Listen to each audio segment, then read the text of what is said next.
giving them these out-of-the-box events. Lovely people, sit down. There's one story I want to tell about me and Al trying first time Zangi. Being a little kid. All right, so I was born on April 24th. Look, what about if we started up an organization that helped people repatriate? And there are new programs coming up, volunteering, internship, educational. I'm myself from Armenia.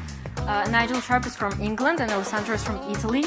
We always had the part of a team which is international. And we decided that we should keep that principle always, and we should have always at least 40% of the team international because it just works so well. She's from Sebastia. Is that going to work? We're done. So you might ask, like, why Armenia? My answer actually would be like, why not? Like, this seems to be the exact right time to go do it. Like, educationally, we have all the things we need in order to be successful. We have all the connectivity. Who cares that we're a landlocked nation? It doesn't seem to matter anymore in the digital age. The other one is we need to make the Armenian community smaller. And what I mean by that is I want to take a play from the Twitter playbook. So a lot of the things that we did at Twitter was to think about how do we flatten the landscape? How do we make it possible for anyone to talk to anybody else? How do we make it possible for me to reach out to a president and ask for a picture? How do you make that occur across the worldwide stage? So Hive is a really great example. I've been sort of spending a little time with them of creating an ecosystem of the technologists in the diaspora and connecting them together. So for them, they can figure out who they need to reach out to ask for help. For them, they can figure out who they can lean on when times get hard. But also, and more importantly, it's a group of like-minded people that you can talk with, develop your ideas. It was not easy. Leaving TV, this was urgent. Every year we take groups of volunteers to Armenia.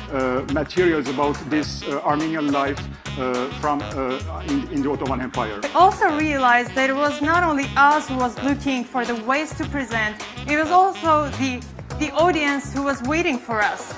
There was that empty space that needed to be filled in. And we realized that there were other people out there who had new ideas and they needed to be heard. CivilNet turned into that multimedia platform where new ideas could be presented. Center for Student Success. It's first of a kind, not only in Armenia, but in the regions. Really, it's all about where change goes to work. Every time the subject of the Armenian comes up, the question that accompanies is this. Is the Armenian language a prerequisite to being, quote unquote, a good Armenian, conscientious Armenian?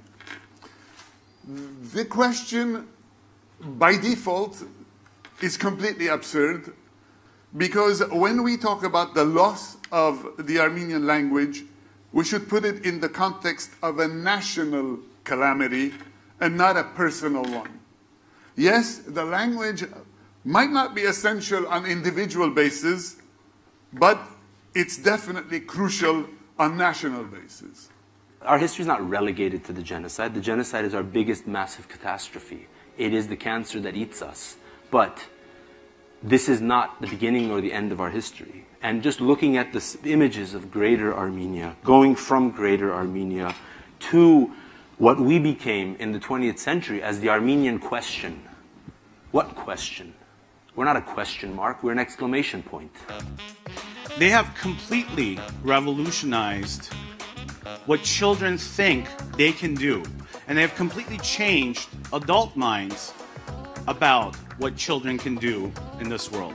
Here's the story of Tumo. Hi, I'm Mary Lou Papazian. I'm the managing director of Tumo.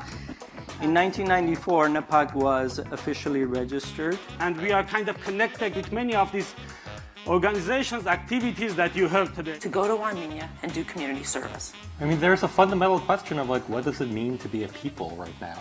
Right, like I mentioned in my talk, like the numbers are weird in our case, right? The majority of us aren't in the place that we all consider to be our country, or in some way our country. What does it mean to be a people in that world?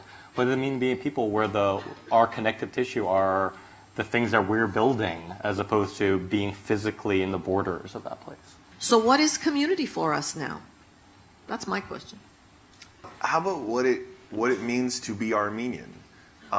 Because I don't know. I hope that was rhetorical so we can figure that out. Because I know everywhere I go, I have a last name that either people immediately recognize or are just confused by. I get free drinks at St. Paddy's Day because everyone's like, another Irishman, Ohanian, come on, have a Guinness. It works out. I love Guinness, so it works out really nicely. I don't want to disabuse anyone of that notion.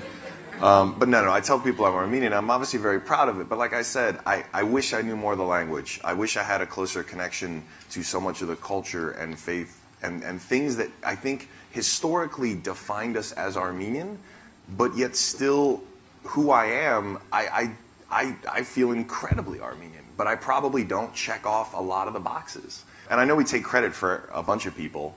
But like this thing of identity, right? It's clearly a very strong thing, but I don't know what the boxes are now. I don't know what the things are to check off. Lara?